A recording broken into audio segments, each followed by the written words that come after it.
Unified School District. Whereas the Lodi Unified School District is in the top 5% of the largest school districts for the number of students in the state of California. And whereas Lodi Unified School District is one of the largest geographical school districts in the state of California, covering over 350 square miles. And whereas by completing 10 years of service with Lodi Unified, Dr. Washer has doubled the average tenure of a school district superintendent in the state of California. And whereas Dr. Washer is the second longest serving superintendent of the largest 100 school districts in California, I'd like to add to that also the longest serving superintendent within San Joaquin County by far. Whereas Dr. Washer has outlasted many board members, assistant superintendents, associate superintendents, directors, assistant directors, managers, assistant managers, principals, vice principals, assistant principals, and the list goes on and on. And whereas Dr. Washer has been able to maintain this long tenure in spite of what some might call an, quote, active Board of Education, or others might call, quote, an involved Board of Education, or still others might call an outspoken Board of Education. I guess you might even say a challenging Board of Education, or demanding, or stubborn, or taxing, or even rebellious Board of Education. And again, the list goes on and on. Now therefore, be it resolved by the Board of Education of Lodi Unified School District, would like to say the following to Dr. Kathy Nichols Washer. We congratulate you on this milestone in your career. We thank you for 10 years of dedicated service to our students, our families, our staff, and our community. We look forward to continuing to work with you to make Lodi Unified the education destination it is destined to become. From the Board of Education, June 19, 2018. Here you go.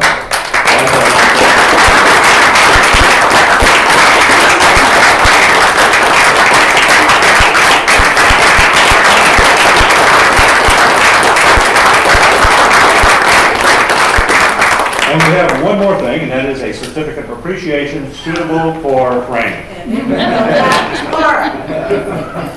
Oh, thank you so much. Thank you. Thank you for everything. We so appreciate everything you've done for us. And I wouldn't have the board any other way. Well, you know what? The resolution too. I've never gotten one of those. Resolved. The resolution? Well, here you go. This is yours to keep. All right. Well, here, let's do this, and then I want a picture of the whole board. There you go. Do I do that or just? Either way. Okay, can you get a picture of Catherine with the board? Why don't Oh, you my come hair if I had. I know. We couldn't. I had plain colored gray for this occasion. Yeah. Yeah. I know. So we kind of zoom in here a little bit? Yeah. Sure. They're okay. Oh, that's Close to me. I can just barely. Can't tolerate a little that. bit. Oh, okay. 1, 2, 3. Got it. Thank you. Fantastic. I'll be all over the world now since we have Oh, my you. gosh. I guess the one. And you didn't even have to date on this thing. That's right. Let me see. Mr. Nava baked it. Yeah, here, Oh, 5 hours. like you didn't make flour. Oh, gosh, it's hard to choose. I got Oh, thank you very much. I need to know where you got those pictures. Who do I need to, You know, Lynn has all of those. you know that password that you thought was secure for your computer? Yeah. Not so much. Especially the one, shopping one. I'm sure where that one came from. That was not mine. Yes, I'll do that right away. I'll make that the first thing. Thank you very much. And Mr. Neely, I like that story too, but I tell it a little differently. Mine's a little juicier. That was an interesting time, wasn't That's it? an interesting time. Yes, it was. Remember when you saw us at Red Lobster? Yes, I remember that. I think it. Ron and I had just been elected, and we went to Red Lobster. Kathy Brent walked in. These are my new bosses. I don't know anything about it, I'm scared. Okay. Thank you. Well, we're going to get on to business now. Thank you, everybody, for taking that moment with us. We appreciate it. Being a superintendent 10 years in this district is a very big deal. So, all right. Did I get the Script. Yeah, I didn't get a script. I haven't done it. What's that? Okay, thank you. Okay,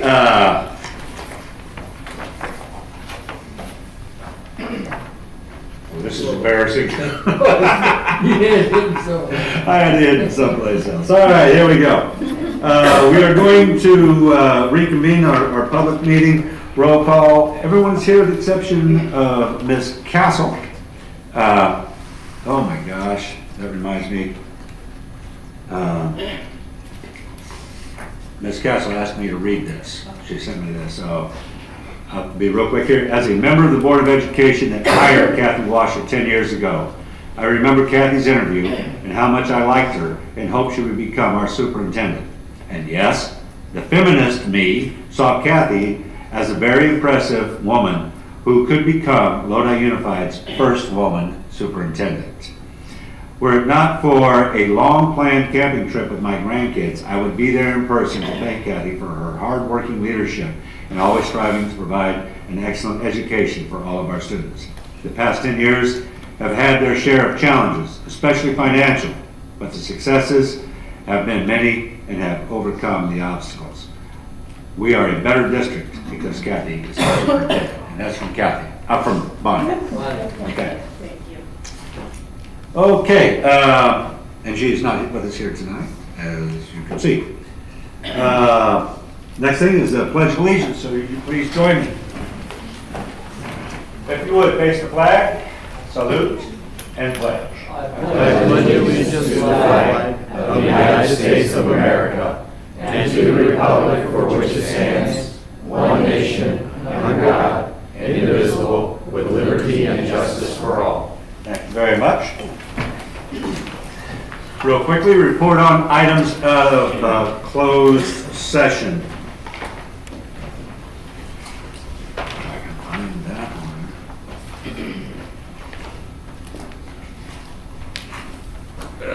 One of these days I'm going to get organized here. Is it in the green file? Is it down here? There we go. Okay. Mr. Knackstead motioned and Dr. Talkin seconded, and the board voted to approve I'm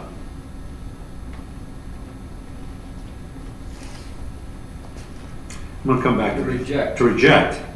It wasn't crossed out. On OAH case number 201. I'm sorry. No, that's approved. It's approved. Approve, I'm sorry. I'm adding this, we want to approve. Yes, all right.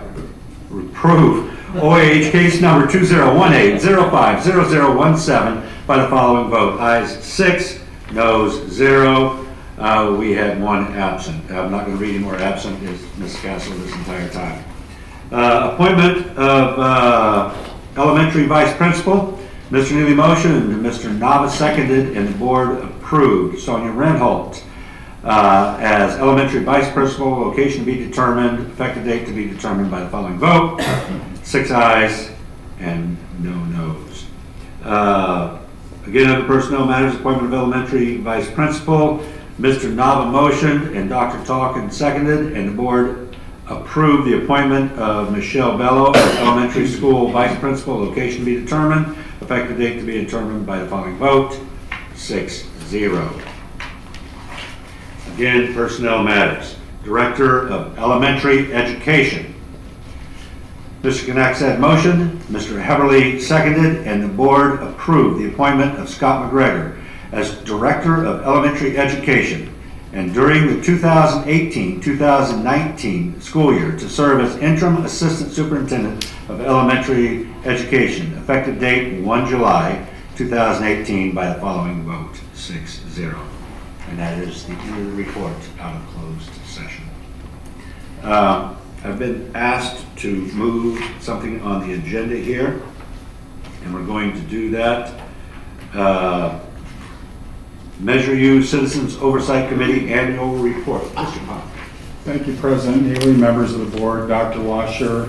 I'd like to welcome to the podium Mr. Jeff Sebald. He is president of both our Measure L and our Measure U committee.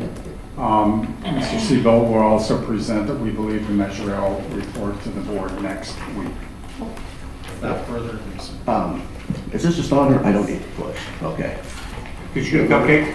Let me give you these. Did you get a cupcake? Oh, no, I'm good. I didn't want to have them in my mouth. I got a little bit of a sore throat, and I was having enough trouble getting my words out tonight. They're really good. Oh, that's not good. Okay. Use that. Okay, with the Measure U Citizens Report, there hasn't been a whole lot that transpired. This report covered actually through July 1st of 2016, with the committee was just up and running, so through June 30th of 17. And the work that was performed during this time was really the forming of the committee. I know that the board members went ahead and presented those members to us. We got together, we approved the bylaws, elected officers. During the last year, the end of last year, we reviewed the financial reports for that period, the audit reports. There were no findings. There was nothing in addition that the committee saw or brought light to as a concern. Our work really consisted of reviewing the quick start projects, the performance of budget to bid, performance to bid, reviewed the new and ongoing Measure U projects, ensuring they were within scope of the balloted text. As you know, the text measure on Measure U is much broader than on Measure L, so it's not quite as taxing to look at the projects. We reviewed the quarterly progress reports and the quarterly financial reports. The tax estimate that came in did not exceed the $60. It was the threshold there required by the California Constitution, as well as our own bylaws. So we were in compliance there. And all in all, there were no findings. The committee was very pleased with how things were going, and that's the report. And I must apologize for it coming in a little late. There were some unexpected. No apologies needed. Not at all. We kind of understand how that goes. Oh, thank you. And may I also congratulate Dr. Washer on her 10 years as both a parent and taxpayer in the district. Thank you for the job you've done. Appreciate it. Thank you for taking time to serve on the committee. Oh, thank Really you. appreciate that. And the Measure L report is also just approved by the committee, so that will be ready at the next board meeting. Fantastic. Were there any questions or follow-up? Hey, Jeff, thank you for your job well done. This is Thank the you. second time around. I know you were Measure out for a long time in the North Stockton area and that type of thing. Thank you for accepting your position and volunteering, and I know it's a big task, and I appreciate your report. Thank you. Well, thank you. We enjoy doing it. I will say we have a very good committee right now. It's a very diverse committee, and with a lot of experience coming at it from different angles, and as well as some younger individuals on it that will come up to speed and hopefully serve the district in many capacities in the future. Well, thank you, Jeff. I appreciate that. Thank you. Thank you, Jeff. Okay. You know, just about everybody's young people Or you and I, you know. Am I right? Well, yeah. Okay, we have a public hearing. Notice of intent to award energy service contract under Government Code 4217 for Prop 39, Year 3 to 5, Wireless Energy Management System. Anything else I need to add to that, Mr. Khan? No, sir. Declare this public hearing open. Anybody, any comments from the board? Any comments from the public? Seeing no comments, I'm going to go ahead and close the public hearing. Superintendent's report, Dr. Washer.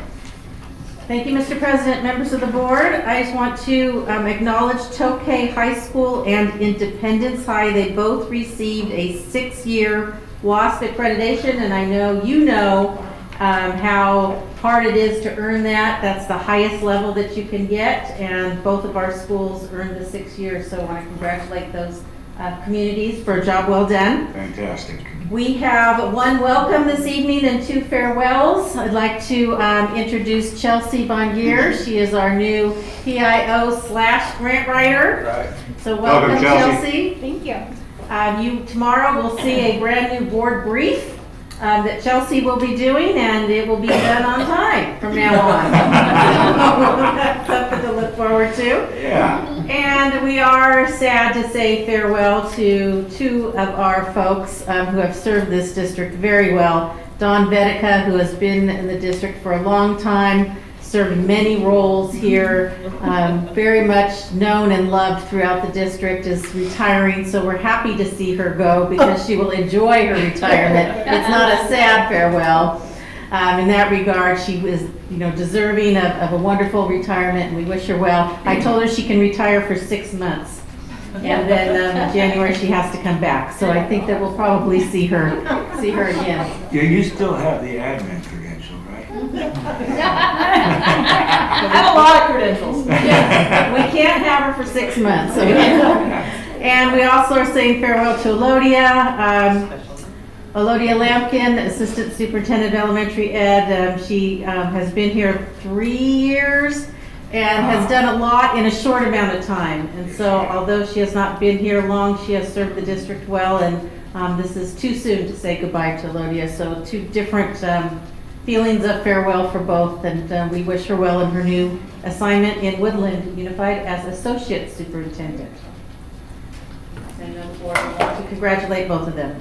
Fantastic. Anything else, Dr. Washer? No. All right, thank you very much. Moving along on the agenda, comments from the public. I do have one card here from John Norman.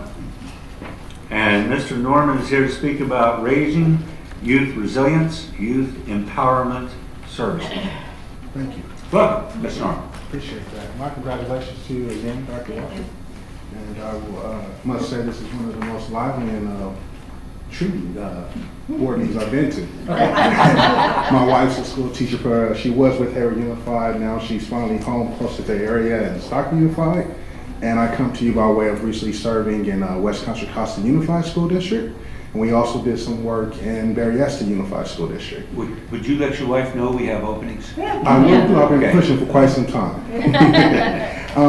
Today I come before you because I wanted to speak. I've been privileged to visit a couple of campuses speaking about Raising Youth Resilience Organization. And what we do, we are a leadership and mentoring youth development organization, and we target at-risk youth as far as our youth experiencing high suspensions, high truancies, or poor academic performance. And as we know, those 3 categories lead to eventually dropout, which we definitely want to combat as well.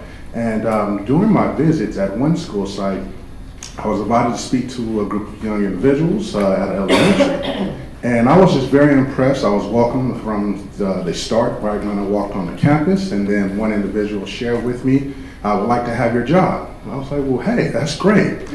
Speaking to another young individual, he shared with me that he wanted to start his own career and have his own company to run. Unfortunately, I had also been invited there under the context that some of these young men were experiencing some difficulties in making the right decision.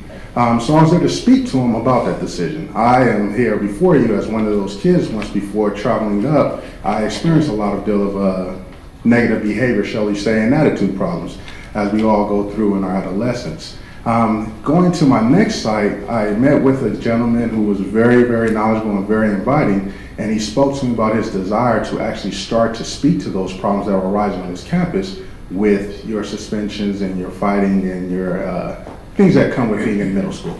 So I thought that I'll take it upon myself today to come and speak upon the board on behalf of those visits and on behalf of those kids that I touched base with, and said that I will push for that, because I feel that that's a huge need that's growing. And it's not just a Lodi problem. This is a problem that's been across the nation with our suspensions, our willful defiance, or just our kids that are kind of coming up trapped in a lot of trauma that's now branching out into their behavior.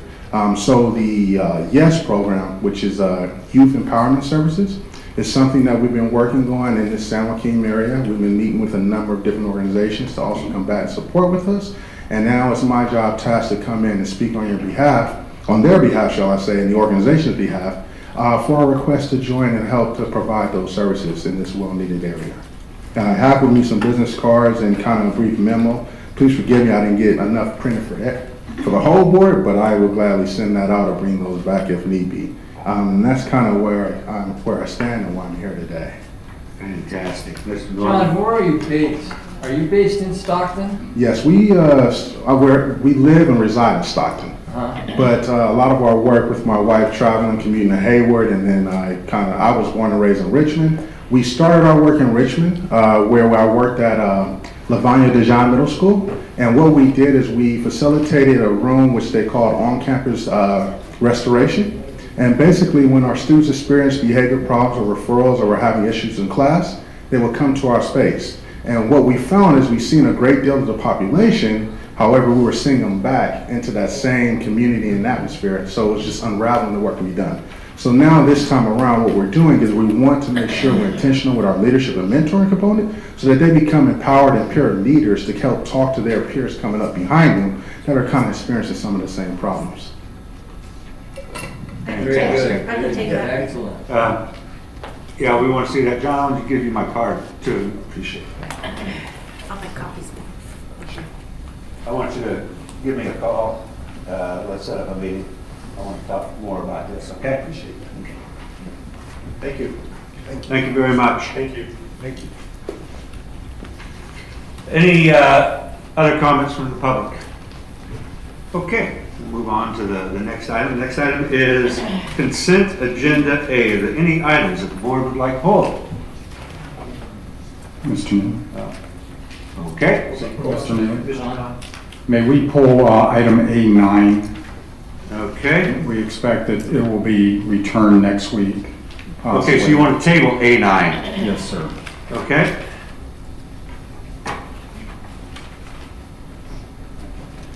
I don't believe we have to vote on, well, I think we do have to vote on tabling that actually, don't we? Okay, so pull that to the side and we'll do I'll come back on that. Thank you. Anything else? Yes, ma'am. A1. A1. Anything else, Michelle? Anybody else from the public? Any items you'd like pulled? Mr. Neely, I move we approve the rest of routine agenda A. Okay, thank you, Mr. Nava. Second. All right, and thank you, Dr. Talkin. All right, hold on just a second here. And there we go. Okay. We have no student board members, so board bringing it back to the vote. All in favor? Go ahead and click on. Everyone's good. Mrs. Kessler's not. There we go. The main agenda is approved. Item A1. Michelle, would you like to speak on that?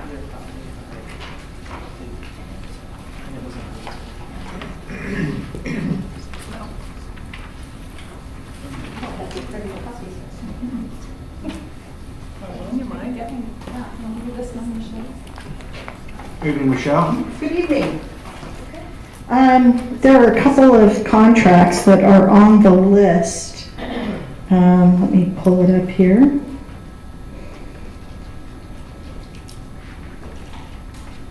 You want us to put it up on the screen for you? That would be great. Okay, can you guys do that? You look straight ahead, it should be there. I believe it's item 7.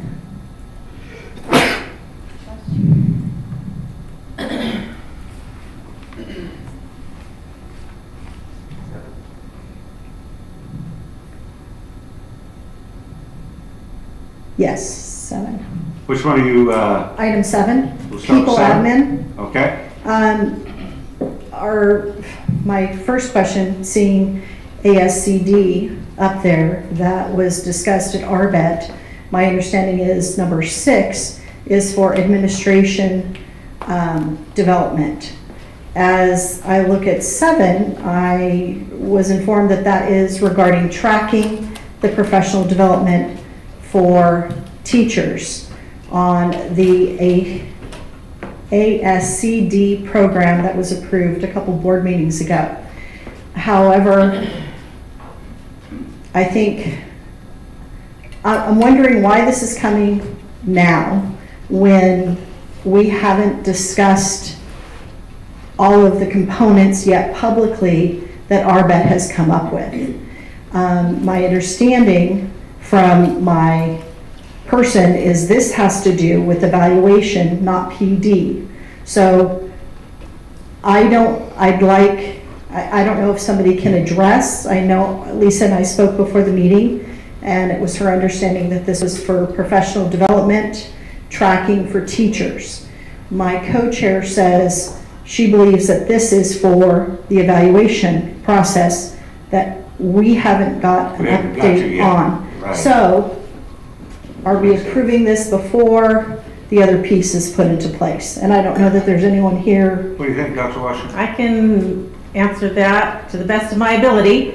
It's my understanding that this has 2 components to it. One is the tracking of the professional development, the online system that teachers can use starting next year. There's no requirement to do so at this point, but it will give us a feel of what that would look like when we move in that direction. The other piece of this is that it's a platform that houses forms for observations and evaluations, regardless of what those forms are.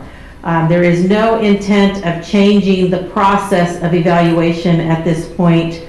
This is something that the RBET was very interested in trying out with our current forms that we have in place that are approved to see how this kind of a system would work in terms of being able to do something digitally and online rather than paper pencil.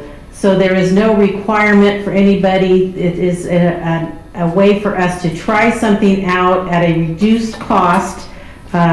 We were able to get the cost down a little bit now, if we did it now, and try this out to see if this was something that then could be in place when something does get more formalized in the future. So it's not changing process. There's no requirement. It's a platform. It's not a change in procedures. It can house the current forms that we have already in place, and it'll give folks the opportunity to play around with it and to see if this is something that will work in the future for us. So there are 2 pieces to us. One is the professional development piece, and the other is the platform for forms. This particular software does not have anything to do with actual PD. It's just about tracking it. Nor does it have anything to do with actual evaluation. It's just a management system for whatever type of evaluation that you have. Is that correct? That is correct, and it is also my understanding that it can, if folks so chose, wanted, if an administrator or a teacher had a goal in mind or a need in mind and wanted to know what pieces of professional development were available on the ASCD, that this would be a link to that. So instead of having to go and search for something, this would automatically take someone to those places. That's pretty cool. Is that, So, you're right, it does have to do with evaluation, but not with, but you're still, you are changing it. You're changing the process to be electronically. I don't see major concerns with the same forms being electronic. I think, of ease. However, two things that were mentioned. They were already talking about tracking PD, and that is an issue that we believe is bargainable and should come to the table if you're going to be tracking a teacher's PD. So that has not been discussed, but it's part of this. The other thing that was just mentioned is if you are linking to that PD and searching for it. So who's going to make those suggestions? I think there's some gray area there, and I hate to see us spending money before it's been brought to your board or my board to discuss. And so There's no requirement for anybody to switch or to do an evaluation process through this. There's absolutely no requirement to do, we're not changing any process. Yeah, I see what Michelle's saying. No, anybody else on the board want to make a comment on this, please? Yes, so let's say the RBET comes up with a different, kind of like our own hybrid evaluation system or PD forms. Those can be tracked and downloaded on this platform. Correct. So there are forms Correct. on that platform. Correct. So, okay, so it is customizable. It's a housing system. And the RBET did vote on this, and They voted on this particular system? it was my understanding that they were interested in moving forward so that it could be tried out to see if this was something that they wanted in place for the future. So that raises concerns because we have not heard of any of these votes. All right, and I understand, I understand. I think, is it imperative that this be passed at this time, this particular one? No, it is not. It's my understanding that the price is a time-sensitive issue, but the availability of the resource can be purchased at any time. Michelle, you're saying that you want this to be part of bargaining, well, we're not gonna be Well, bargaining for, true, we haven't even got a report out from RBET over any of this but discussion. that's concerning too, that if we know about it, Michelle doesn't know about it. Michelle, it's my understanding, has been at meetings. Not since March, I believe. Okay. Well, we did, that may be one thing that we need to look at, how our communication process is going on, as we maybe need to. Well, I also want to point out that there is no process in place for the RBET to report to any public entity. What was discussed is that when things are negotiable, which a lot of what the RBET is doing is negotiable, that it go through the negotiation process, so that it go to LEA and it go to our negotiating team and the board in terms of vetting it through the negotiation process.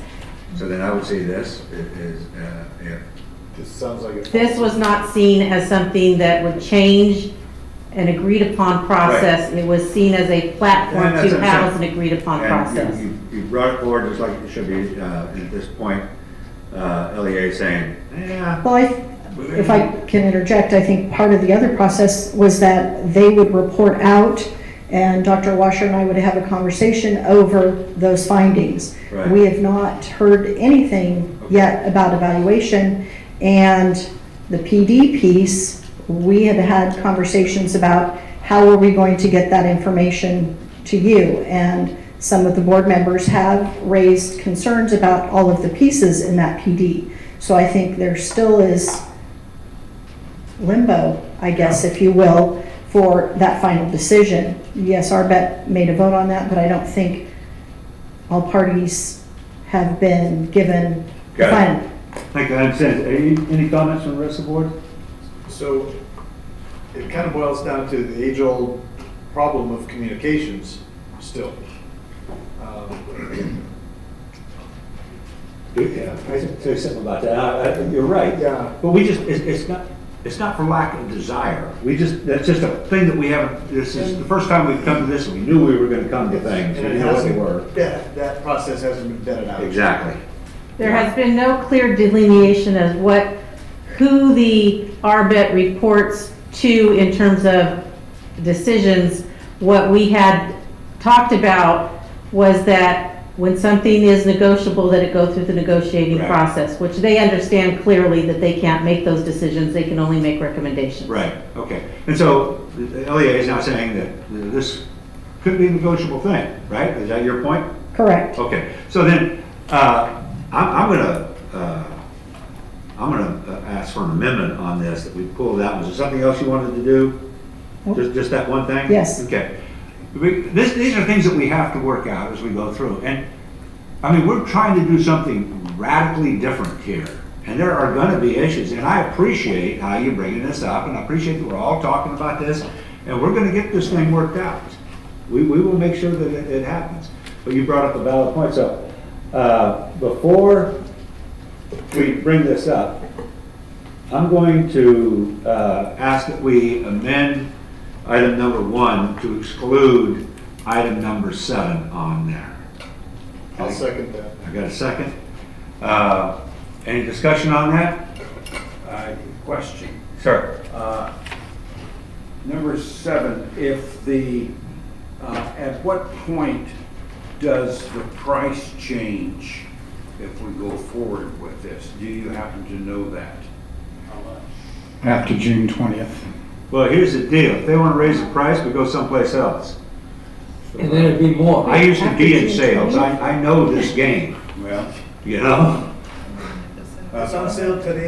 It's on sale until June 20th unless you don't buy it by then, and then it will be on sale to the July 20th, unless you don't buy by then. So, June 20th, then, that's tomorrow. That's tomorrow. How convenient. and if you buy by June 20th, you also get double, And I understand. double the We offer. have an amendment on the floor. We're discussing. Oh, I'm finished, but. Oh, note that. Anybody else want to, any weigh in on that? Okay, any members of the audience want to weigh in on that? Okay, let's call for a voice vote on the amendment. All in favor say aye. Aye. How many is that? Raise your hands. 1, 2, 3, 4. Okay, so I got 4. All opposed? I've got 2 and 1 absent, so the amendment does pass by a vote of 4 to 1 absent. Now, we need a motion on the approval of the item. I move that we approve item A1 on routine agenda, except for your amended motion on agreement number 7. Well done, Mr. Thank you. Nice. All right. So I've got is there a second? Second. Okay, thank you, Mr. Heavily, right? Yes. Okay, there we go. You guys got it? Okay, calling for the vote?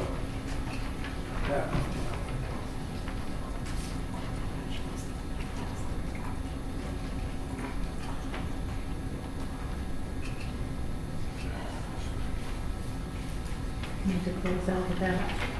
Okay, come on. Item is approved, 6-0, 1 absent. Item number, what was it, A9? All Mr. right. Chairman, I move that we table item A9 Thank on you. the routine agenda A. Thank you, Mr. Nava. A point on this, can we do this electronically? No, I don't believe so because you pulled it. Okay, so we're gonna, so it'll be a voice vote again?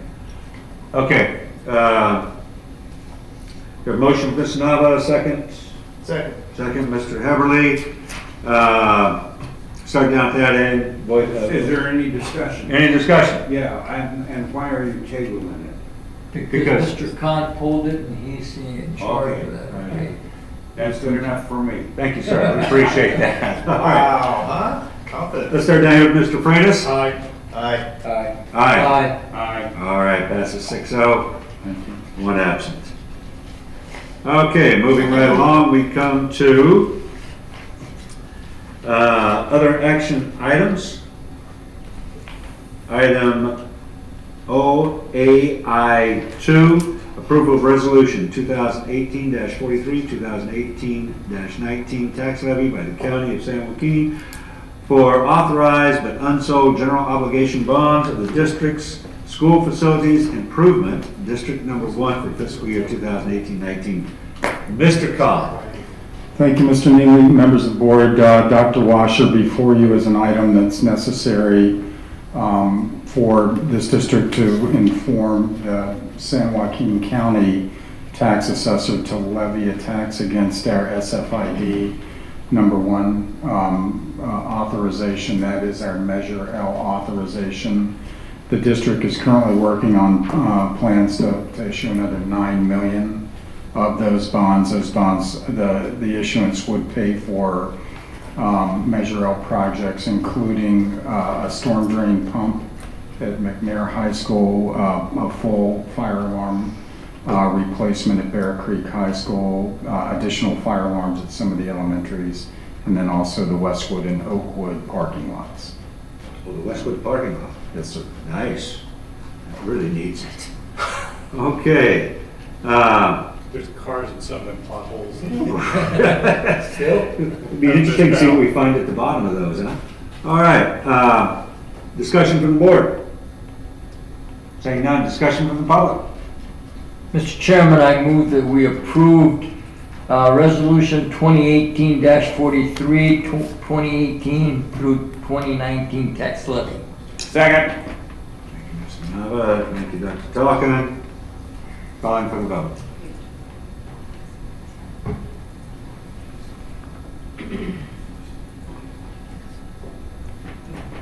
Passes 6-0. Thank you, Mr. Neely. If I may add, this does not authorize a bond sale. We will have to return in August.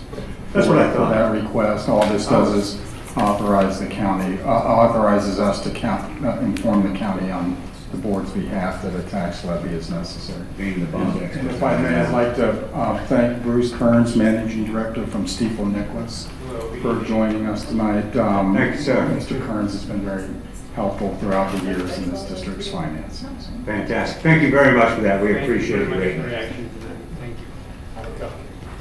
you. Item OAI 3. Approval of proposed board policy revision submitted by the Business Services Department. This is going to be Mr. Khan. I asked about this. These policies did not come before us in the normal manner, but I was assured that these were very time sensitive and had to be done immediately. And that was true a while ago, but as the board will be convening again on August 26th, if the board, I'm sorry, June 26th, if the board would just like this as an info tonight and then move for action next Tuesday, that would be fine as well. We've got them before us right now as an action item. I'm fine with that. Unless, I get a motion. I move that we approve these items for proposed board policy revisions. Nava? Second. Thank you, Mr. Talkiner. Is there any discussion on these items from the board, from the public? Seeing none, we'll call for the vote.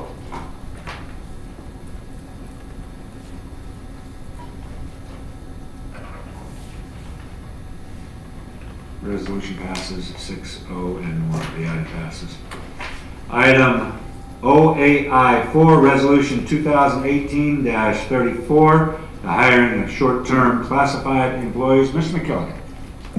Mr. Neely, this is the resolution that will cover the next year for the hiring of people to work at the athletic events at the high schools. Thank you, Mr. McKilligan.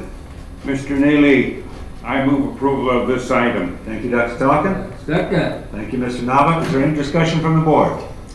Any discussion from the public? Seeing none, we'll call for the vote.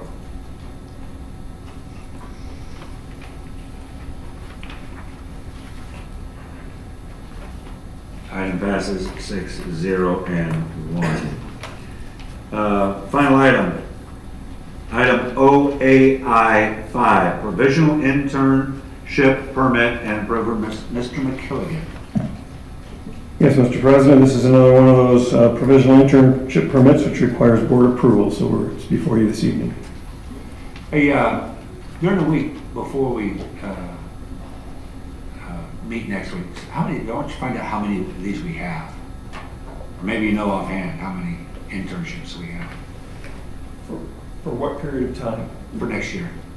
We're just now ramping up. Just now ramping, okay, We're never ramping mind. up. Okay. Can I get a motion? Mr. Chairman, I move that we approve provisional internship. Thank you, Mr. Nava. Second. Thank you, Dr. Talkin. Is there any discussion from the board? Any discussion from the public? Seeing none, calling for the vote.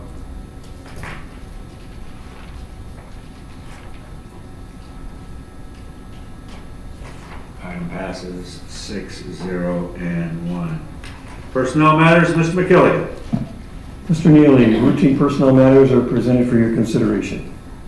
Thank you, Mr. McKilligan. Can I get a motion? Mr. Chairman, I move we approve personnel matters. Second. Thank you, Ms. Nava. Thank you, Dr. Talkin. Any discussion from the board? Discussion from the public? Calling for the vote?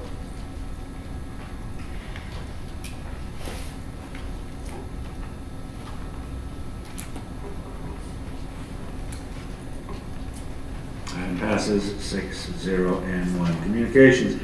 Communications from employee group representatives. Hey, Michelle. Welcome back. Thank you.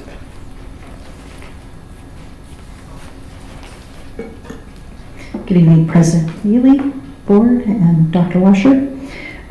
First, we wanted to start out with a great big thank you to two people leaving our district, one for retirement, as was mentioned tonight, Dawn Vedica and Elodia Rankin, who's going to Woodland. They have, I think, helped make teachers' jobs better, and we have seen great partnerships in trying to solve problems at both secondary and elementary, and it will be a great loss next year, and we wish both well in their new endeavors.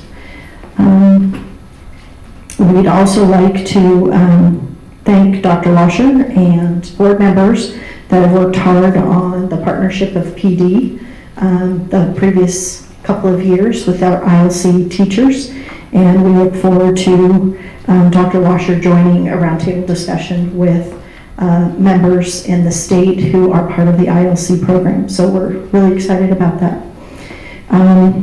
We still look forward to working out details. We are concerned with our time with new teachers at the new teacher boot camp to only being relinquished to lunch, and we hope that we can work something out before that July date.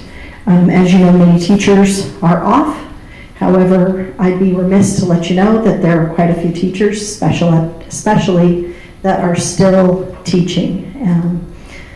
ESY extended year, they are still going strong till beginning of July, and our summer school programs at high school. So while most of us are off, we do have teachers that are still helping students raise the bar and hopefully close that achievement gap. And with that, thank you for your time tonight. Thank you, Michelle. I don't see any other employee groups out there. Thanks for coming, Michelle. All right, comments from board members. Looking down the line here. Let's start over here. Nope, yes, yep, there you go. Go for it. Mr. McKilligan, on the, okay, there's PIPs and STIPs. PIPs I got, what's STIPs? Short-term staff permit. That's the one. Okay, thank you. So, a couple years ago, we had a printout of vacancies, and, you know, at the start of the school year. It's 2 years. Yeah, 2 years, yeah. And we also had identified the PIPs and identified the STIPs. Do we have that information for this current year that just completed? I think I shared that with you back toward the beginning of this past year, and our intention would be to generate that again. I think that was right around, it might not have been August, it might either later in August or September when we have we have all that data in there. Yeah, and my thought was from when you shared that originally, what changes were? There were a lot of changes. We actually got fully credentialed people, or is it pretty much stayed stationary? No, you got less, because most of the people that got hired contingent on getting an intern credential failed to be able to complete it and ended up winding up on STIPs and PIPs. Okay. That seems to be the state we're in right now. Okay.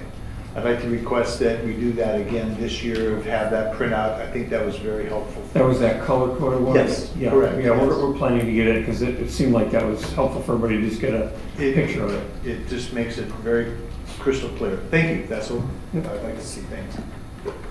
Anything else? Okay. Yeah, I just want to make sure that I wish Lodi good luck in her new job. Not really, you're leaving us, but you're not retiring like your partner in crime sitting next to you. Don, I want to make sure, thank you for all the decades of your service to Lodi Unified School District. I mean, many, many decades. Not that old. And Many. So, Many. Vic, and good luck, have fun, and I'll see you at the park. Thank you, Mr. Knackstead. Nothing, Joe?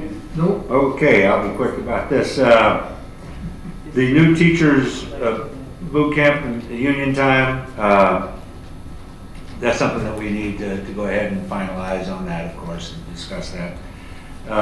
We have not seen the Janus report come out. Monday. Next year, Monday. Next week? Well, there was some talk that it could come out any time. We haven't seen that. And then, Oh, Thursday. yeah, sometimes Thursday.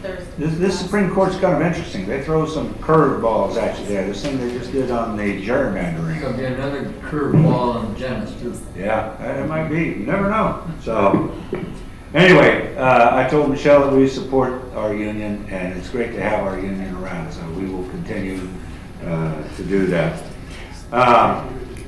Walked by a school, was out for my morning walk, you know, had my shorts on, my hat on, my music playing, Oh, man. what a scene. What a scene. It was ugly. Oh. It was ugly, all right? So I walked by Larson, and that parking lot had so many cars in there, so I said, well, let me go see what I can do. So I stopped in there, and Troy, the custodian, said, you want to see the inside of a kindergarten room? I said, yeah, I'd like to do that. So he took me over there, and oh my gosh, kindergarten teacher, Aradi, something like that. Audra, that's what it was. Audra was the teacher there. And she was just all fired up and having a good time, had kids in there helping her and stuff, you know. And that room was just beautiful. I'm telling you, it was fantastic. And she told me all about the things that they're going to be doing. She told me a lot of stuff that she learned at this Ron Clark Academy, which was really interesting. They have what they call schools or houses, I guess, and it's a takeoff from the Harry Potter deal. And now, so your class isn't its own house or school, but what is it? A house or school? Does anybody know? House. Okay. So that's not a house. The house is made up of K-6 and different kids from different places, and then there's a teacher that's kind of in charge of that. So it's another group. So you have competitions within the classroom there for different houses and stuff. And it's just really, and one of the things that you get points on is attendance. I like that. I like working on this attendance thing. So that's another. So anyway, it was fantastic. They were out there just doing a great job. Elodia, I hate to see you go. I've heard nothing but good things about, well, except from Dr. Washer, but other than that, it's been fantastic. So we really do hate to see you go. Good luck in Woodland. I know that's a lot closer to home, and believe me, I lived in LA for 12 years and did the commute down there and all that. I know commutes are the pits, so you get away from that. It's going to improve the quality of life, so good luck there. Don, that's right, you cannot start back to work for us on the payroll for 6 months, but that does not preclude volunteer work, okay? I just want to make sure that goes out. We're really going to miss you. My gosh, you've been around for Since a few years. Yeah, you've been here a few years, yeah. And I've never run into anybody that's had anything negative to say about you. Everything is always positive, and I always hear about the big smiles too, so everybody's going to miss that, so including me. So good luck. And we would like to see you come back, okay? So maybe you could volunteer helping Lisa out. She's got some. There you go. Okay. All right, thank you very much. That's all I've got. Dr. Washer, do you have anything else? Mr. President of the board, just again, thank you very much for the surprise recognition, and so far, nobody's fessing up to sending in the pictures, so just have to keep digging. You know, when that happens. It was Donna and Alodia. That's it. I think they got them off the internet. Oh, yeah. The other thing I like to do on everything is blame Mr. Nava. That seems to work out pretty well too, so. No, get me involved. Okay, then we're gonna move right along. The reports, Joe Sarna, Mr. Khan. Thank you, Mr. Neely, members of the board, Dr. Washer. We prepared this report in response to a request by board to look at the capacity of the other country schools around in the Houston area. So we looked at CERNA, which is, the board has directed us to move the CERNA program to the Houston site in the 1920 year. Houston, Victor, and Lockford. First slide indicates a pretty consistent and stable enrollment from the beginning of the year to the end of the year at all sites. So what we did was look at the next slide, this capacity slide. What we did was measure the actual LEA contract student-to-teacher ratio less the number of projected students enrolled. That will give you the number of open seats per level under the available capacity column. So what this study speaks to business services is that while we have a lot of capacity, I believe some 228 open seats at these 4 programs. And remember, 2 of them are going to be combined at the Houston site. The bulk of those open seats are going to be at the Houston site where the 2 programs are. Can I, before you go on? Absolutely. The available capacity here then is above the stated enrollment. It's an additional capacity? No, sir. So if we assume that the total capacity of a classroom is whatever is currently agreed upon between LEA and the district. Right. We're using 24-to-1 K3, right. 31-to-1 4, 6, and 30-to-1 7 and 8. I guess maybe I didn't make myself clear. Then that is, so like right there, CERNA, K, first line 43, and you say available capacity, so that'll give us 48 total capacity. That's 2 classrooms, 24 each, 48. And so this is not geared toward class sizes or anything like that. This is just capacity as far as teaching capacity goes. The reason I bring that up is we're talking about those classrooms at Joe Cerna for K down in the basement. No, these are available classrooms as well. Okay, all right. So this is absent adding any physical classrooms to any of the sites. Okay. There's still capacity, but the bulk of it is at the Houston site. So one thing we also might note in this particular slide is that Lockford is expected to grow a bit to the extent that it will probably add another kinder section in the 1920 school year. So their available capacity is quite limited. Victor has projected at 41 open seats. And then, of course, Houston and Cerna in their classrooms would have almost 200 and what is that, 216? Now, I misspoke a second ago.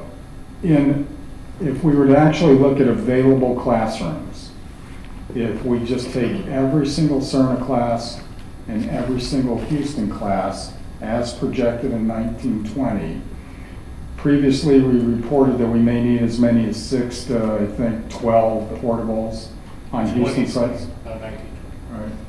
That actual number is in all likelihood going to be 3. So if both programs are going to coexist at the Houston site, we currently project that we would need to move 3 portables. And that would to cover the roughly 60 kids in the 7th and 8th grade. There would be roughly 60 kids that would not have an open classroom to take instruction in.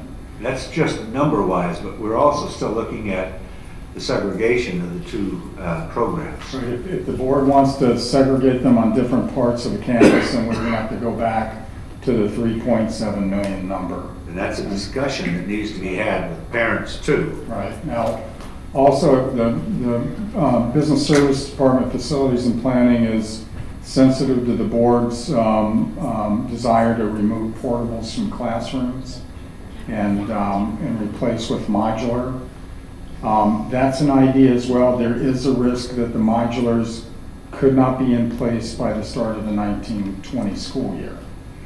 Now, another thing that struck us as we looked at, and we're just business people, not program people, but you know, we ask ourselves the question, will every parent currently enrolled in CERNA follow the school north?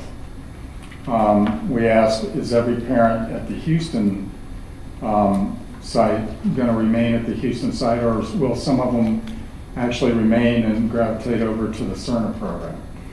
In essence, the question we're asking ourselves is, we have roughly 60 kids at current projections that will not have a classroom in 1920. We can solve that by adding 3 portables, we believe, or we can see how school opens up next year and begin to make longer-term decisions.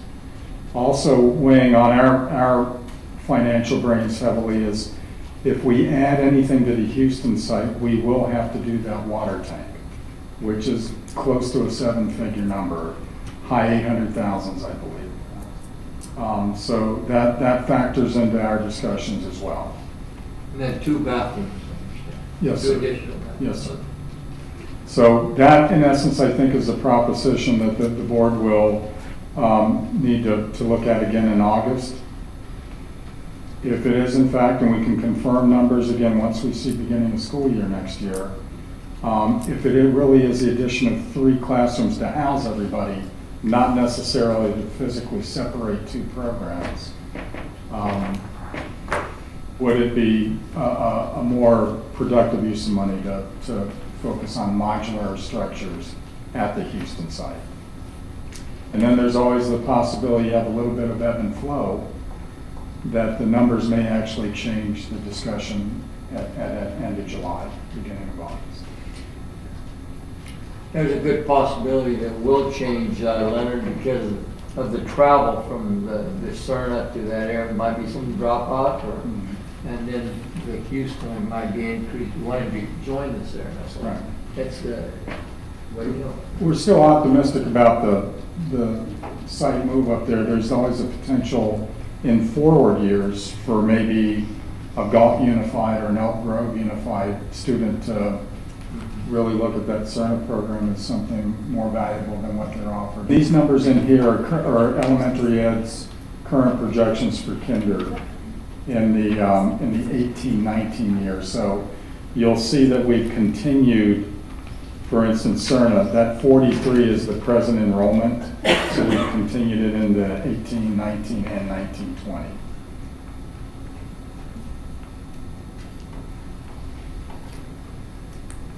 Okay. Right. The next slide will depict, I believe, the actual classroom assignments. We've taken a square footage inventory of the Houston site's classrooms. They are not uniform entirely. Where you see the 960 evens, those are portables. The 963s are stick-built classrooms, the 930s and the 8s. I think there's some 800s as well. And again, this leaves off a total of 320 enrollment or 20 rosters, 7 and 2 8th grade classrooms. Next one. What are these 20 and 22 numbers, what those indicate? I'm sorry.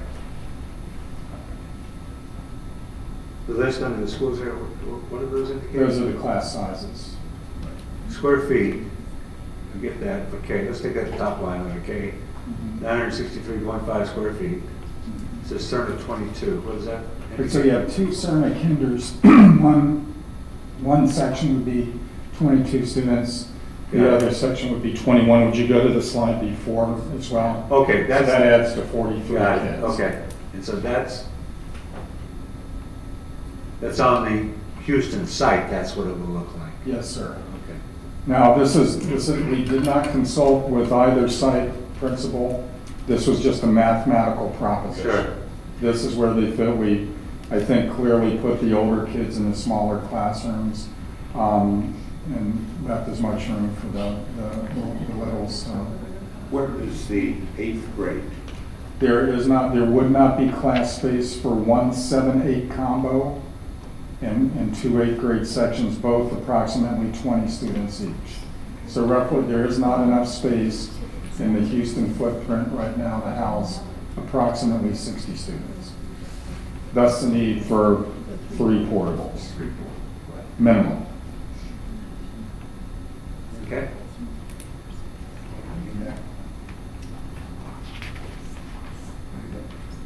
Next. So this is the discussion in a nutshell. What we really are looking at, 3 new classrooms and 2 additional bathrooms. If we add 3 portables and 3 modular at some point, plus bathrooms, we are fairly confident that fire marshal will require the $800,000 to $900,000 water tank. The next slide, I believe, are just the assumptions. There is one other, or a couple other considerations. In the 1920 school year, if there are no additional special day additions to the Houston campus, and there is no growth in the current, I believe, 6th grade section, there would be a need to house 4 special day students at a different special day classroom. Growth or decline will affect the calculations. And the kinder projections are up slightly at Cerna, Houston, and Victor, but they are up an additional full section at Lockford. Wow. And I think the last slide are the assumptions and the calculations.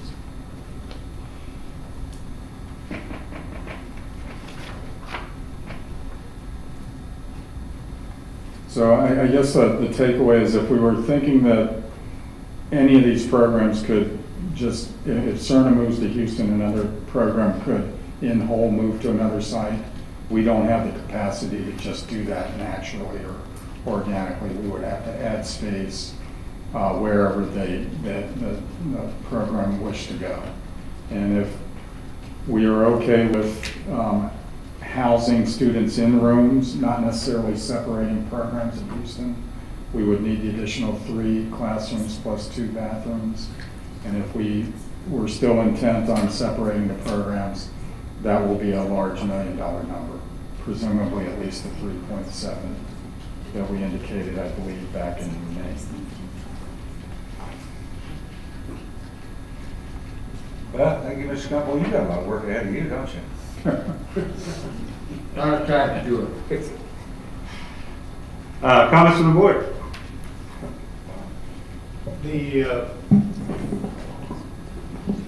This is very innovative thinking and very much appreciated. And I apologize for interrupting you because I realized what you were saying when you were saying 1920, 2019 and 2020. So anyway, missed the forest for the trees on that one. But anyway, it really comes down to 60 students that are going to require the 3 additional modulars, and that'd be our 7th and 8th graders, a 7th and 8th combo, and 2 8th grade classes. Under current projections, yes, sir. The 2 Lodi middle schools, do they have any capacity, available capacity? Lodi Middle is packed. I would have to check Millswood. Millswood's packed. Okay. And those would be our only 2 other options. But they would be unless the parents lived on the far east side, and that might open up a long drive down to Marauders. But Lodi Middle is scheduled for new buildings as well. We're actively working on that. It's one of the top 7 projects right now, so it's a possibility. Just And again, I'm not talking about whether it's a good idea, a bad idea, or anything. I'm just talking about, like you said, just sheer mathematical equation. So, one other mental note is in our portable inventory right now, we have, we believe 7 high-quality portables in our inventory. 6 of them are at Cerna. They are good buildings, and one of them is at Oakwood. So we have the capacity to move if or when right now. It will take about a year to make the move. So if we open up 19 and enrollment's up, or these projections hold true, we will be in somewhat of a bind, possibly, but we'll only be a month or 2 away from rectifying that. I believe if we start in August or September, to actually work on the design and the DSA permits, and then the procurement and the actual movement. And I might even be wrong about that. Moving a portable is not as long a proposition as building a modular building, or certainly a stick build, so I might be a little overly pessimistic about the timeline. thank you, Mr. Cohen. Other comments? I kind of have a question. I know Dr. Washer said no. This was a year ago, or maybe 8 months, I can't remember. Houston right now, without moving anything there, does have some space. Does anyone know exactly how many classrooms they have available at this moment that are not? Well, if we can go back, I can make an educated guess, but I do believe the site is using every classroom, even that old, really high ceilinged area is being used for something. So these are all the available classrooms at Houston right now. So if we just say we're going to house Houston and not another program, then you could, in theory, in the 1920 school year, remove all the inputs under the Cerna column, and all those remaining open cells in the table would be an open classroom. So it'd be 2, 4, 6, 8, 10, 12, 14, 16. What my point is, for 19 and 20, or for 18 and 19, I brought it up once and the kibosh was put on it, but I really believe that unless there's some legal issue with it, that you could move the 7th and 8th grade to Houston next year. The Cerna 7th and 8th grade. Yes.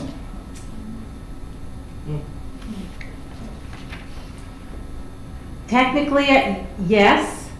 Okay, that's all I needed. As far as a facility issue, but the Cerna program would not be in favor of that, because it would impact what they do with their students in terms of their total program. Yeah. Well, I understand that's a problem, and I will tell you that when I visit Cerna, it is not a nice place to go to school. But I'm just looking at, from a financial end of it, if that would be possible and not have to put a water tower in. The issue I think that we'd have to look at would be science facilities. I'm not sure that they would be able to house more students. I don't know if we've looked at that. I don't know if Elodia has that off the top of her head or not. At Houston? If they have science facilities? If in fact the Cerna 7th and 8th graders moved to the Houston campus next year, would there be facilities in place without any modifications? There are no labs. Yeah, there's a lab. Somebody else is gonna have to call those Cerner parents and tell them. But Sure not. and if there are no labs, then what do the 7th and 8th graders at Houston do?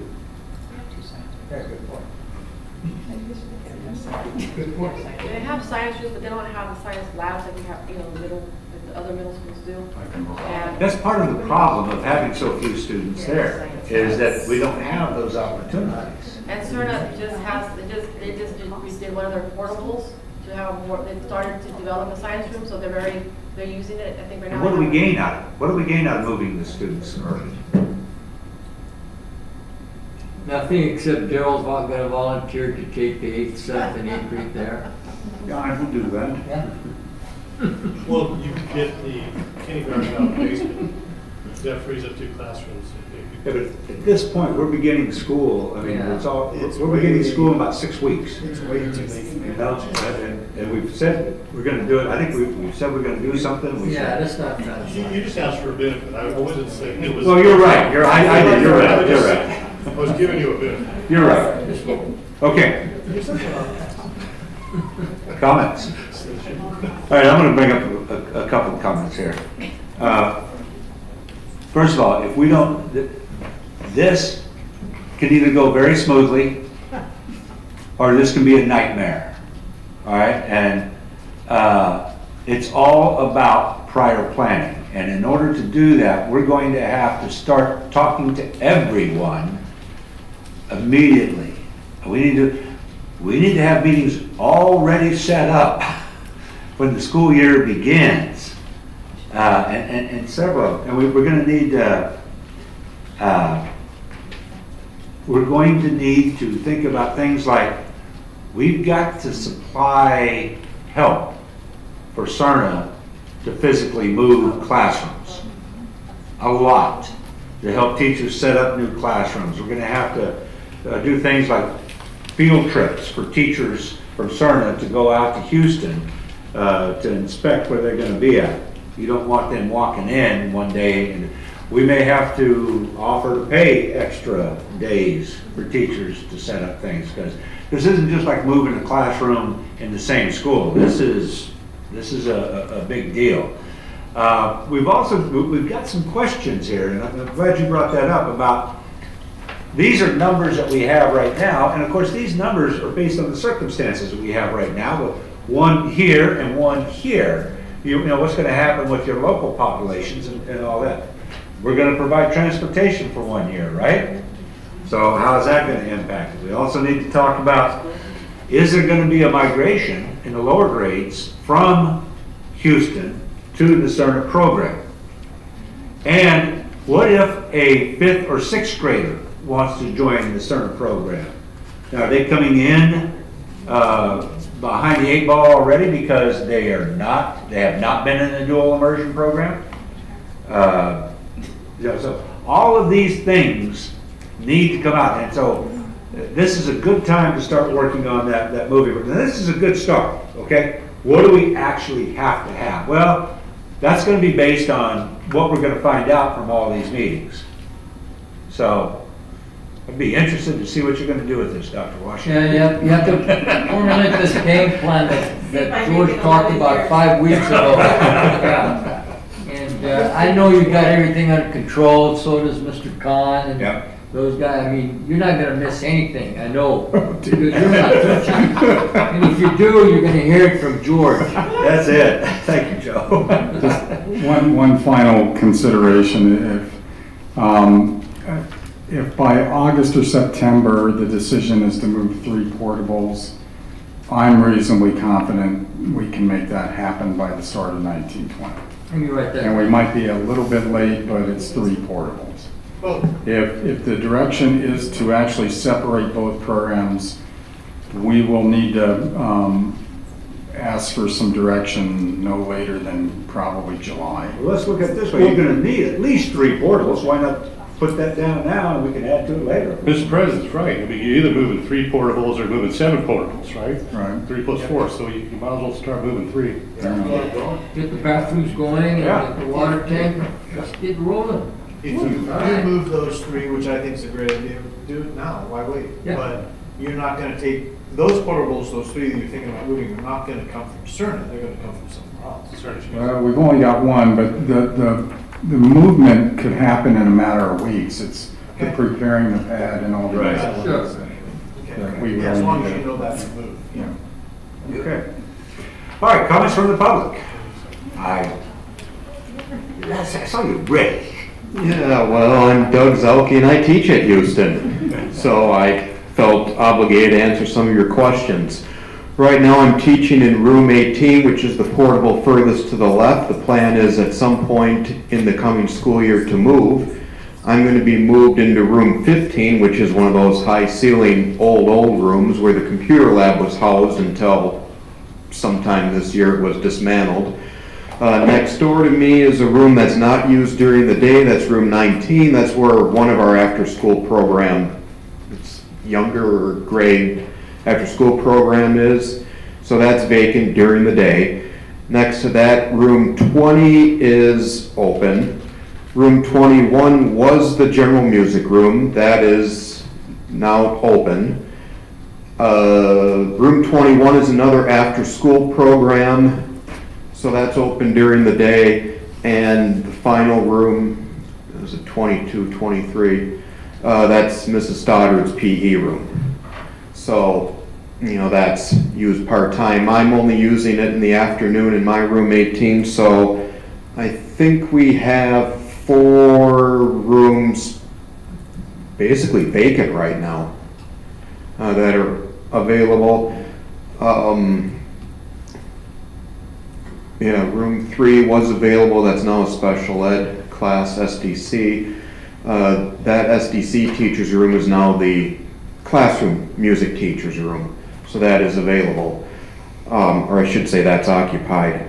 Science right now is, and Mrs. Garrity doesn't know I'm speaking to you, but science right now she has scheduled for room 9 because that does have running water. So there's at least that available.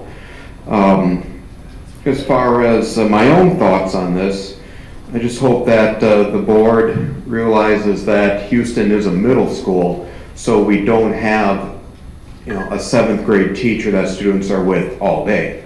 They're mixed up. You might have a teacher for 3 classes of your 7. So that would certainly have to be taken into consideration with these room arrangements. All right, thank you. Thank you very much.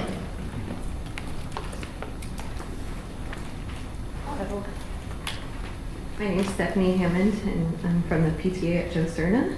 So I would just like to address the 7th and 8th grade moving. Okay, I'm pretty sure everybody would be very against that. The 7th and 8th graders do mentor the kindergartners. And in mentoring the kindergartners, it kind of affects their behavior. Yeah. It's really great for them to have that role and to see little kids looking up to them. It's really a benefit to us. And I'm sure there's other things I would comment on, but I'll save them for email. I just wanted to add that. Thank you. All right, Stephanie, thanks for sharing that with us.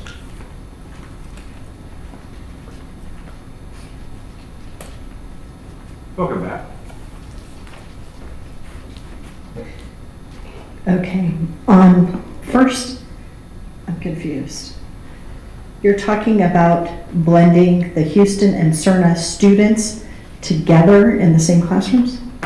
No, you're still talking separate, okay, because we got the feeling on a couple of comments they were blended together. So I just wanted to clarify. We were talking about one time about separating quite a bit, the program. The physical So the plant. question was, is we getting them closer Okay. together? Yeah. Just want to clarify Yeah. that, the raised red flags. This item's on our agenda for tonight, and my question is with the idea of communication, did we put a robocall out to Cerna and Houston parents to let them know this was on the agenda? That's a good question.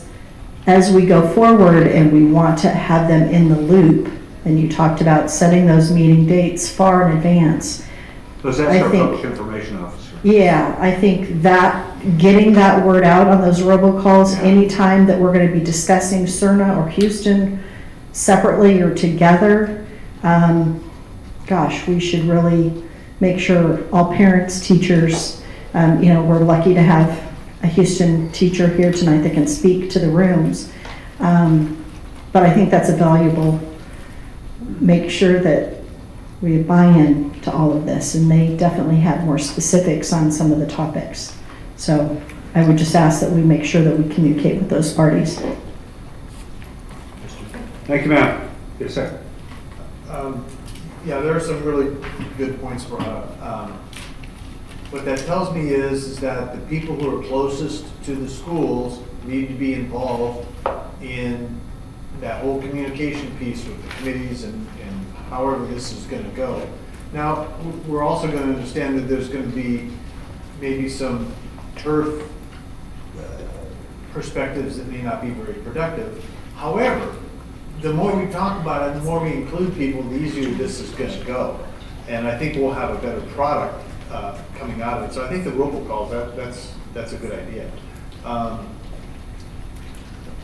And it's one of those things that when we were discussing this last time, the sooner we get kind of going on the communications, the better off we're going to be.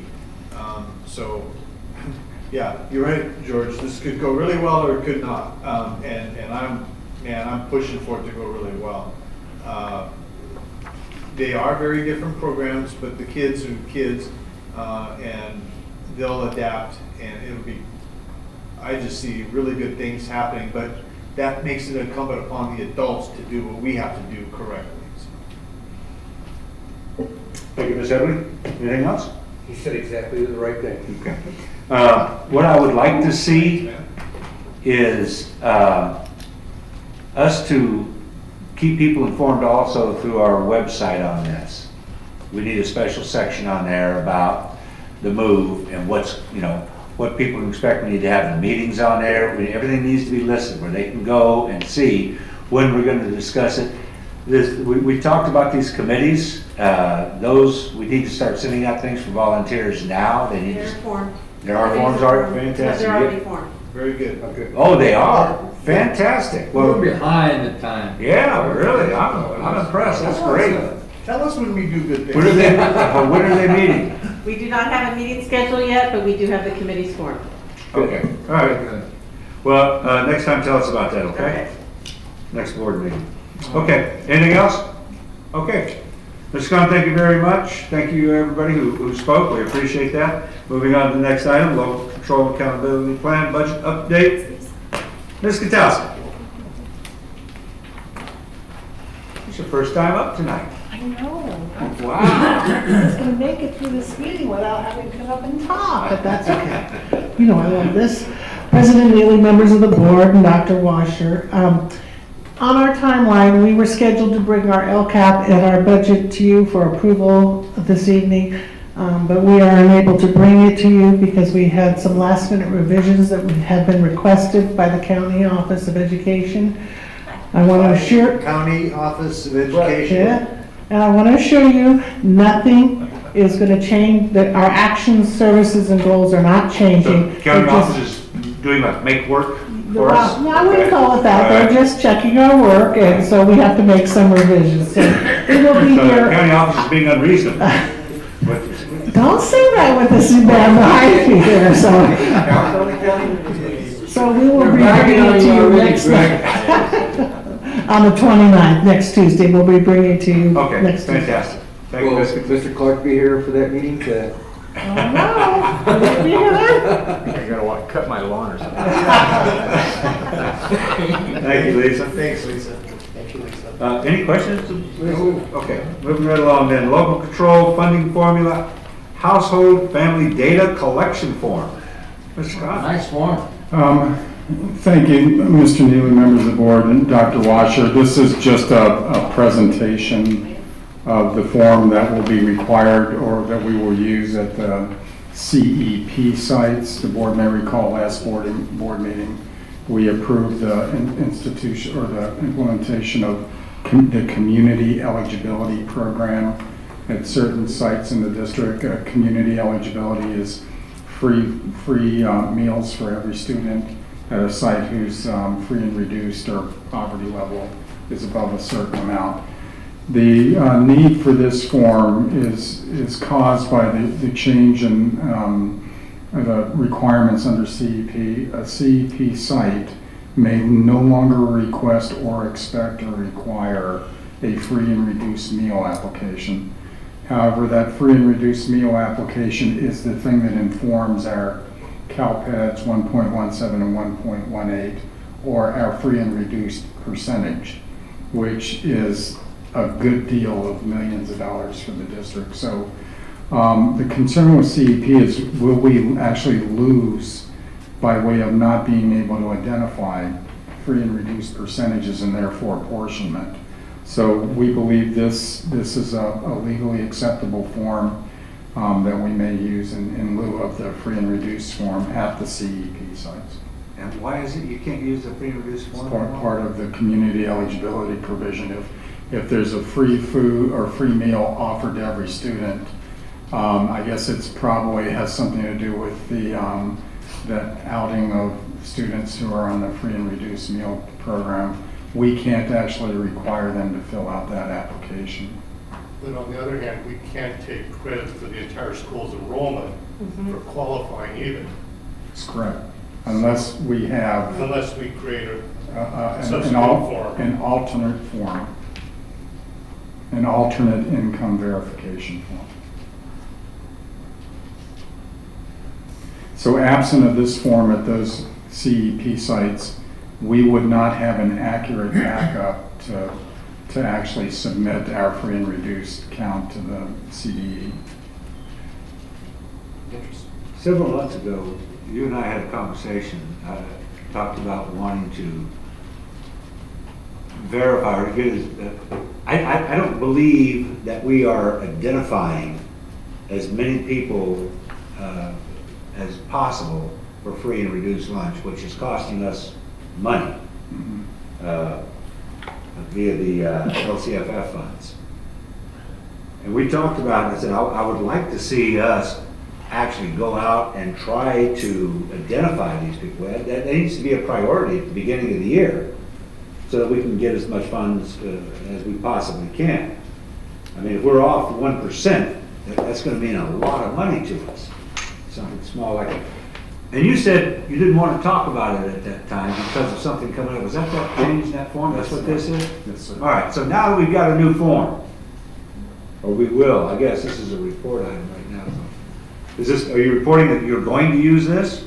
Yeah, that is the form we will use. We just wanted the board to see it. Okay. I understand. Now I want to know what you're going to do to identify as many people as we can that aren't eligible. I'm not saying, I don't want to identify people who aren't eligible, but if they're eligible, it means money to us. Are they slipping through the cracks, though? That's exactly my point. Let me And tell some you of them are. something. Yeah, tell me something about the culture here on the Spanish part, okay, Spanish. Some of them people don't have a lot of pride. They don't want to turn in that piece of paper. Yeah. My parents would never turn that piece of paper in, even though if we're in need, because we don't want to be identified with that. Yeah, that's what And that's the pride that they have, so it's difficult, George, to Right. get the complete, I can't go to Hispanic town, they fill this out and just look at you and all, because it's in Spanish, I can read it here, you know, and so it's difficult that time, but again, it's a good idea to get as many as we See, can. you're exactly right. I think that's the thing. We need to tell people how much this helps us, how much them filling this out, what a great job they're doing for Lodi Unified. And so that's the word that we need to get out. Why are you smiling? He's passing the buck that way. Oh, that way, well, that's kind of where, yeah. we have somebody. Chelsea, are you paying attention to this? Yep. This is a Taking biggie. notes. Hey, you know, Leonard, you have here parte una, one. See. That first word is complete, that's in English, but in Spanish it's complete. So they're spelled the same way. That's something I don't know what to tell you. Move cheesy Ms. Grasses. Isn't that great? You must have gone to Joe Cerna. Well, yeah, in English it says, fill in the following information. In Spanish is, complete la siguiente información de sus estudiantes que viven en su hogar. Means they live in their house. You sure? Yeah. Yeah. All right, we need to get this rolling. Yes. Because it's got to be in place by the time school begins. And so, principals, everybody who have these free and reduced, we need to get everybody on it. Anyway, I would love to hear your plans on that. Anything else? All right, moving right along, board advisory committee reports, any of them? Okay. Would the form be effective if, like Mr. Noble was saying, if it was filled out anonymously? Yeah, that would be helpful. No, it wouldn't help. It's not going to be recognized. Yeah, I right. think under an audit, it would be able to determine whether we were the ones filling out. Yeah. But it may involve us sitting down with people, one-on-one, filling the form out for them right there, and having them sign it. They used to do that at back to school nights and all that other stuff too. Well, yeah. But, well, the big thing is you send them home and then they fill them out and return them. Well, and if they don't have, they don't think they qualify, they don't return that much, so you lose them. So we need to, you guys need to be interested to see how you do this too. Anything else?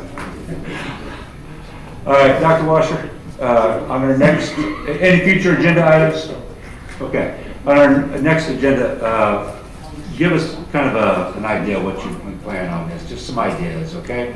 And then schedule for the first meeting back a report item on how you guys are doing this free and reduced, okay? All right, entertain a motion to adjourn. I move. Son. All in favor? Aye. See you later. Congratulations, Don and Lily. Congratulations, guys. See ya. Take some cupcakes with you. Sir, not parent?